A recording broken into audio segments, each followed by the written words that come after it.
ധരംശാല ടെസ്റ്റിൽ India വിജയപ്രതീക്ഷയിൽ 259 runs lead വഴങ്ങിയ ഇംഗ്ലണ്ടിന് രണ്ടാം ഇന്നിംഗ്സിലും ബാറ്റിംഗ് തകർച്ചയാണ്. 92 റൺസ് എടുക്കുന്നതിനിടെ 4 വിക്കറ്റ് ഇപ്പോൾ നഷ്ടമായിട്ടുണ്ട്. വിവരങ്ങളുമായി ഇപ്പോൾ സ്പോർട്സ് ഡെസ്കിൽ നിന്ന് അനിൽ വാസ്തവ് ചേരുന്നുണ്ട്. അനിൽ, വിവരങ്ങൾ എന്തൊക്കെയാണ്? ഉന്മേഷ്, ഇന്ത്യ ഒരു ഇന്നിംഗ്സ് ജയത്തിന്റെ പ്രതീക്ഷയിലാണ് ഉള്ളത്. ആദ്യ ഇന്നിംഗ്സിൽ 259 റൺസിന്റെ ലീഡ് വഴങ്ങി ഇംഗ്ലണ്ടിന് രണ്ടാം ഇന്നിംഗ്സിലും ബാറ്റിംഗ് തകർച്ചയാണ്.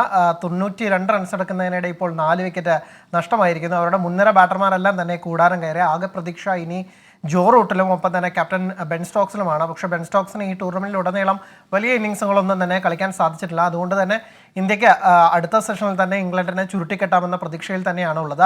അശ്വിൻ 100ാം ടെസ്റ്റ് കളിക്കുന്ന അശ്വിനാണ് 3 വിക്കറ്റ് വീഴ്ത്തിയത്. 1 വിക്കറ്റ് കുൽദീപ് യാദവും വീഴ്ത്തി. അങ്ങനെ ഇന്ത്യ വലിയൊരു ജയപ്രതീക്ഷയിലേക്ക്, അതും ഇന്നിംഗ്സ് ജയത്തിൻ്റെ പ്രതീക്ഷയിലേക്ക് തന്നെയാണ് ഇപ്പോൾ എത്തിയിരിക്കുന്നത്. ഈ മത്സരം കൂടി ജയിച്ചാൽ ഇന്ത്യക്ക് 4-1 എന്ന നിലയിൽ പരമ്പര സ്വന്തമാക്കാനാവും. ഉന്മേഷ്, മറ്റൊരു കാര്യം കൂടിയുള്ളത്, ഇംഗ്ലണ്ടിന് ജെയിംസ് ആൻഡേഴ്സൺ ടെസ്റ്റിൽ 700 വിക്കറ്റുകൾ എന്ന നാഴികക്കല്ല് പിന്നിടുകയാണല്ലോ.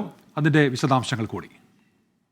ഇന്ന് ധരംശാല അങ്ങനെ ഒരു ചരിത്ര നേട്ടത്തിന് കൂടി സാക്ഷിയായി. ജെയിംസ് ആൻഡേഴ്സൺ 700 വിക്കറ്റ് നേടുന്ന 3ാമത്തെ മാത്രം ബൗളറായി മാറിയിരിക്കുകയാണ്.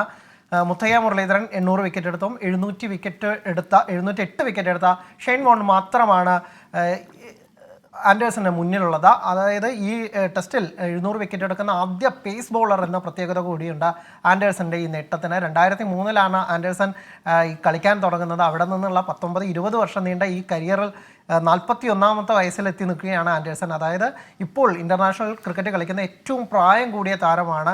41 വയസ്സും 233 ദിവസം പ്രായമുള്ള ആൻഡേഴ്സൺ. അങ്ങനെ ഒരു പേസ് ബൗളർ ഇപ്പോഴും അദ്ദേഹത്തിൻ്റെ ആ പേസും അല്ലെങ്കിൽ തീവ്രതയും ഒട്ടും തന്നെ കുറയാത്ത തരത്തിലാണ് പന്തെറിയുന്ന കാഴ്ച കണ്ടത്.